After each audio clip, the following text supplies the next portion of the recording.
আদম আলাইহিস সালাম আল্লাহর কাছে দোয়া করতেছে, আল্লাহ কি বলে দোয়া করবে তাও জানে না। আল্লাহ তাআলা অটোমেটিক তার মুখের থেকে একটা সময় তওবা করতে করতে করতে করতে তার মুখের দ্বারা জারি করে দিলেন, রব্বানা যালামনা আনফুসানা ওয়া ইল্লাম তাগফির লানা ওয়া তারহামনা লানাকুনান্না মিনাল খাসিরিন। আল্লাহ রাব্বুল আলামিন আদম আলাইহিস সালামের দোয়াকে কবুল করে নিলেন। কবুল করার পর দুনিয়ার মানুষদেরকে জানান, এ দুনিয়ার মানুষ, এক একটা সময় আসবে যখন আমার নবীরা দুনিয়াতে থাকবে না, তখন তোমরা একটা চিন্তা পেরেশানি নিয়ে চলবা। আশা করা যায় নবী একজনের পর একজন আসতেই থাকবে, একজনের পর একজন নবী আসতেই থাকবে, যতক্ষণ পর্যন্ত আল্লাহর পক্ষ থেকে সর্বশেষ নবীর ঘোষণা না হয়।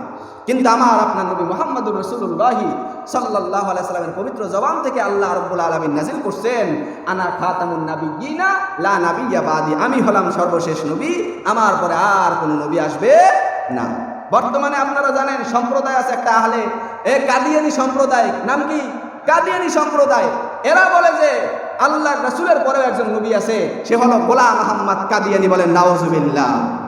নবীর পরে কোনো নবী নাই। যে বলবে নবীর পরে নবী আছে সে কাফের, যে এদেরকে কাফের বলবে না সেও কাফের, ঠিক কিনা? আমরা অনেকবার সরকার প্রধানের কাছে আবেদন জানাইছি এই কাদিয়ানীদেরকে অমুসলিম ঘোষণা করার জন্য, কিন্তু সরকার বিভিন্নভাবে টালবাহানা করিয়া তারা করে নাই। আমরা আশা করি তত্ত্বাবধায়ক সরকার যারা আছেন তারা এই কাদিয়ানী সম্প্রদায়কে একদম রাষ্ট্রীয়ভাবে কাফের ঘোষণা করবেন, ঠিক কিনা? আমরা এটা চাই, কারণ এই দেশের মধ্যে মুসলমানদের কলিজা আঘাত করবে, আর এটাকে আমরা সহ্য করব কখনো সম্ভব হতে পারে না। আল্লাহ রাসূল সাল্লাল্লাহু আলাইহি ওয়াসাল্লাম দুনিয়ার মানুষদেরকে কোরআনের আয়াত শুনাইতেছেন, কুলনাহবিতু মিনহা জামিয়া ফাইম্মা ইয়াতিয়ান্নাকুম মিন্নি হুদান ফামান তাবিয়া হুদায়া ফালা খাউফুন আলাইহিম ওয়ালা হুম ইয়াহজানুন। এ দুনিয়ার মানুষ শোনো, যখন দেখবা দুনিয়ার ভিতরে কোনো ধরনের শৃঙ্খলা নাই, সব বিশৃঙ্খলায় ভরে গেছে, তখন তোমরা একটা জিনিস খেয়াল করবা, আমার পক্ষ থেকে কোনো নবী আসে কিনা। যখন দেখবা আমার কথা কেউ বলতেছে, আমি আল্লাহর গুণগান কেউ গাইতেছে, তখন তার সাথে সম্পৃক্ত হইয়া যাইবা, তাহলে আমি আল্লাহকে পেয়ে যাইবা। বলেন সুবহানাল্লাহ। আদম আলাইহিস সালামের দোয়া কবুল হয়ে গেল।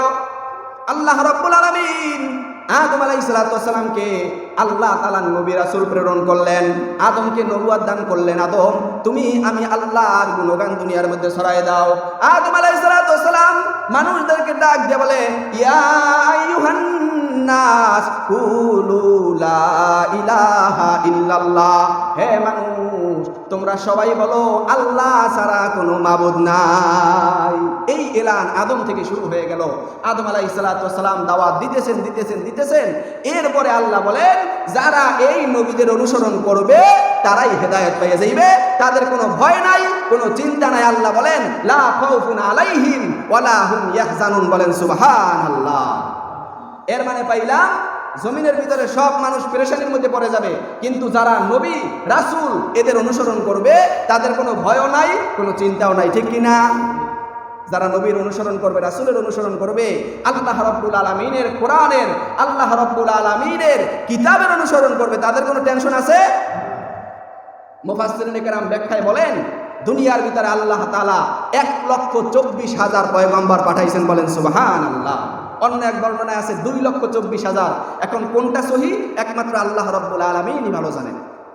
এই জন্য আমরা মেনে নেই 1 লক্ষ অথবা 2,24,000 পয়গম্বর আল্লাহ দুনিয়ার মধ্যে পাঠাইছেন। কেন? এর একমাত্র কারণ হলো মানুষদেরকে সঠিক পথ দেখানো। আল্লাহর রাসূল সাল্লাল্লাহু আলাইহি সাল্লাম এর ব্যাপারে আল্লাহ নাযিল করলেন, ওমা আরসালনাকা ইল্লা রাহমাতাল লিল আলামিন, এই জমিনের জন্য হলেন আপনি রহমত স্বরূপ। কিভাবে রহমত স্বরূপ? কারণ আইয়ামে জাহিলিয়াতের যুগ সম্পর্কে দুনিয়ার এমন কোনো মুসলমান নাই জানে না। আইয়ামে জাহিলিয়াতের যুগে এমন কোনো অঘটন নাই, এমন কোনো খারাপ কাজ নাই যা মক্কার মধ্যে ঘটে নাই। ওই সময় আমার আপনার নবী আসিয়া মানুষদেরকে দ্বীনের সহি বুঝ, ইসলামের বুঝ এমনভাবে দিছেন, সব কাফের বেঈমান মুশরিকরা যদিও অনেকে ঈমান আনেন নাই, কিন্তু তারা মুহাম্মদকে সত্যবাদী, মুহাম্মদকে সহি, মুহাম্মদকে হক, মুহাম্মদকে আল্লাহর নবী বলতে বাধ্য হয়েছে, ঠিক কিনা? যদিও মানে নাই, অনেকে মানে নাই, কিন্তু মনে মনে বিশ্বাস করতে সত্যি একজন সত্যিকারের মানুষ, একজন মহামানব, এর মতো মানুষ এই দুনিয়ার ভিতরে আর কেউ নাই। আল্লাহ রাব্বুল আলামিন রসুলকে দুনিয়ার মধ্যে পাঠানোর পর দুনিয়ার মানুষদেরকে সব বিষয়ে একদম প্রত্যেকটা বিষয়ে পাই টু পাই তাদেরকে শিক্ষা দিতে লাগলেন। আল্লাহ রাসূল সাল্লাল্লাহু আলাইহি সাল্লাম জীবনটাকে এমনভাবে করলেন, আল্লাহ তাআলা তাকে এমনভাবে কন্ট্রোল করলেন, জীবনে কোনো দিন কোনো গুনাহ রাসূলের মাধ্যমে সংগঠিত হয় নাই, ঠিক কিনা? আহলে সুন্নাত ওয়াল জামাতের একটা বড় আকীদা হলো কোন নবী কোনোদিন গুনাহ করে নাই, ঠিক কিনা? আরো জোরে বলেন ঠিক কিনা? কোন নবী কোনোদিন কোনো কি করেন নাই? গুনাহ করেন নাই। আদম আলাইহিস সালাম থেকে শুরু করে 1,24,000 পয়গম্বর দুনিয়ার ভিতরে আসছে, কোন পয়গম্বরের দ্বারা কোনো ধরনের একটা মিথ্যা গুনাহ সংগঠিত হয় নাই, ঠিক কিনা?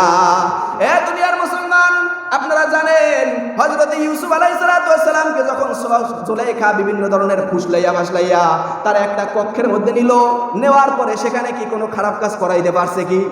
পারছে নাকি? পারে নাই। কেন পারে নাই? কারণ আল্লাহ রাব্বুল আলামিন বলছেন আমি আমার নবীদেরকে নিজ হাতে কন্ট্রোল করি, আমি আমার নবীদেরকে একদম নিষ্পাপ অবস্থা আমি আল্লাহই রাখবো। আল্লাহ রাব্বুল আলামিন হযরতে ইউসুফ আলাইহিস সালামকে বললেন, ইউসুফ তুমি আমার নাম নিয়ে সামনের দিকে আগাও।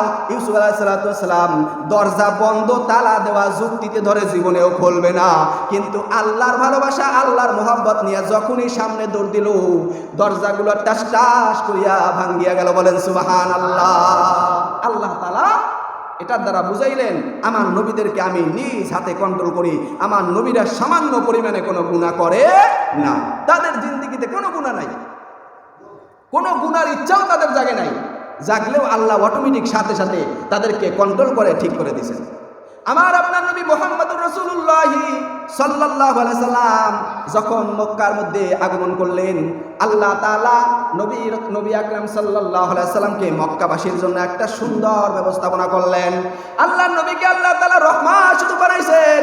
ওই মক্কার মধ্যে আসার পর আল্লাহর রাসূলের চাচা দাদা এরা তো ছিল ওই মক্কার কাবা ঘরের দায়িত্বশীল, তাদের হাতে চাবি ছিল, জমজমের পানি তারাই খাওয়াইত। আল্লাহর রাসূল যখন জন্মগ্রহণ করার পর তাদের পরিবার পরিজন থেকে মক্কা তাওয়াফ করার জন্য, কাবা ঘর তাওয়াফ করার জন্য কিছু লোক তারা একসাথে গেল। যাওয়ার পরে বলতেছে এই কাবা ঘরটা তো এমন পবিত্র, আল্লাহ রাব্বুল আলামিনের ঘর হলো কাবা ঘর, সুতরাং এই ঘরকে তো সাধারণভাবে মিথ্যা বলিয়া গীবত বলিয়া অন্য মানুষের প্রতি জুলুম করিয়া আমরা তো এই ঘরকে তাওয়াফ করতে পারি না। এই ঘরকে তাওয়াফ করার জন্য আমাদের নতুন একটা প্রস্তুতি নিতে হবে, নতুন একটা পদ্ধতি নিতে হবে। এই জামা গায়ে দিয়া, এই মাথার টুপি দিয়া, এই লুঙ্গি পিন দিয়ে আমরা বিভিন্ন মিথ্যা বলি, আমরা বিভিন্ন ধরনের অপরাধ করি। সুতরাং এই কাবা ঘরটাকে জিয়ারত করার জন্য এই সমস্ত জামা কাপড় গায়ে রাখা যাবে না, বরং আল্লাহ আমাদের যেভাবে বানাইছেন সেভাবে উলঙ্গ হইয়া আমরা আল্লাহর ঘরকে তাওয়াফ করব। বলেন নাউজুবিল্লাহ। যুক্তিটা কি খারাপ না ভালো? কথা বলে না, যুক্তিটা কি ভালো না খারাপ? অত্যন্ত সুন্দর যুক্তি। বলে যে এই জামা গায়ে দিয়ে আমরা তাওয়াফ করবো, এটা কি হয়? এই জামা গায়ে দিয়ে নিজেরা বানাইছে, এর মধ্যে ময়লা লাগছে না কি লাগছে, এটা কি যুক্তিতে ভালো একটা যুক্তি না? যে আল্লাহ যেমন বানাইছে মরার সময় যেভাবে কবরে যাবো এভাবেই আমরা আল্লাহর ঘরকে তাওয়াফ করবো। যুক্তিটা সুন্দর না খারাপ? বুঝছে কইয়েন, আমার লাগে মিললেন না। অনেক সুন্দর যুক্তি, কিন্তু শরীয়তের সাথে মিলে নাই। এই জমিনের ভিতরেও এমন কিছু আল্লাহর রাসূলের আশিক আছে, যদিও তাদের যুক্তিগুলো দেখা যায় অনেক সুন্দর, যদিও তাদের যুক্তিগুলো দেখা যায় অনেকটা সুন্দর, একদম মাকান ফলের মতো, কিন্তু এই যুক্তির কারণে তারা বেঈমান হইয়া কবরের দিকে রওনা, ঠিক কিনা? তারা বলে রাসূল নাকি গায়েব জানে। নাউজুবিল্লাহ কোন? রাসূল নাকি গায়েব জানে এইটা বলে, রাসূল নাকি নূরের তৈরি এইটাও বলে। তেমন তাদের যুক্তি ছিল আমরা এই জামা গায়ে দিয়ে কিভাবে মক্কাকে তাওয়াফ করব, কিভাবে বাইতুল্লাহকে তাওয়াফ করব, এটা তো কোনোদিন যুক্তিতে খাটেই না। তারাও বলে এই জমিনের ভিতরে সর্বশ্রেষ্ঠ মানুষ মুহাম্মদ, সর্বশ্রেষ্ঠ মানুষ মুহাম্মদ, এই মুহাম্মদ তো মানুষ হইতে পারে না, এই মুহাম্মদ তো মাটির তৈরি হইতে পারে না, এ তো নূরের তৈরি, এ তো দুনিয়ার মানুষের থেকে শ্রেষ্ঠ, এ তো গায়েব না জেনে পারে না।